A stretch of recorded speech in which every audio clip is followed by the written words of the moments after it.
કેશોદના ચર ગામે ખેડૂતની હત્યા મામલે પોલીસ વિભાગ સક્રિય થતા 60 પોલીસ જવાનોની ટીમ બનાવી છે, જેમાં એલસીબી, એસઓજી જેવી કેશોદ ડિવિઝનની 10 ટીમે સર્ચ ઓપરેશન હાથ ધર્યું છે।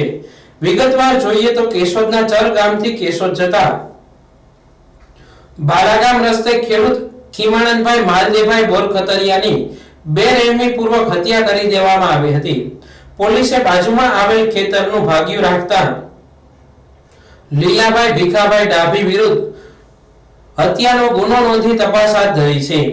ત્યારે તપાસના 48 કલાક બાદ આરોપીના છેલ્લા મોબાઈલ લોકેશન મોટી ઘસારી મળતા હોય પોલીસે તે સ્થળ પર કોમ્બિંગ નાઇટ યોજી હતી।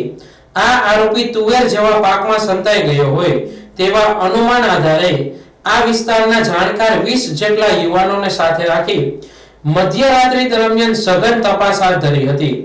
ઉપરાંત 2 દિવસ દરમિયાન પોલીસના સંપર્કમાં રહી ગામના યુવાનોએ આરોપીને શોધવા ગામડે ગામડા ખોંદી માર્યા હતા, છતાં આરોપીના કોઈ સગળ ન મળતા આરોપીનો ફોટો વાયરલ કરવામાં આવ્યો હતો, જેના આધારે આરોપી માંગરોળ તાલુકાના ગામડાઓ તરફ જોવા મળ્યો હોય તેથી પોલીસે તે દિશા તરફ તપાસ હાથ ધરી છે। આમ છેલ્લા 2 દિવસ દરમિયાન પોલીસથી બચવા આરોપીએ મોબાઈલ બંધ રાખ્યો છે અને જાહેર કે ખુલ્લી જગ્યાએ દેખાદેવા કરતા ખેડૂતોમાં ખોંદવાનું પસંદ કરતા આરોપીને પકડવા પોલીસની મુશ્કેલી વધી છે।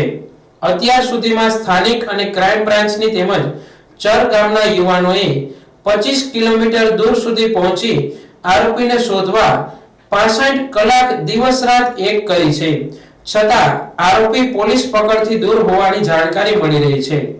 આરોપીને ઝડપી પાડવા 60 પોલીસ જવાન, એલસીબી, એસઓજી, કેશોદ ડિવિઝનની 10 ટીમ દ્વારા કેશોદ અને માંગરોળ તાલુકામાં સર્ચ ઓપરેશન હાથ ધરવામાં આવી રહ્યું છે।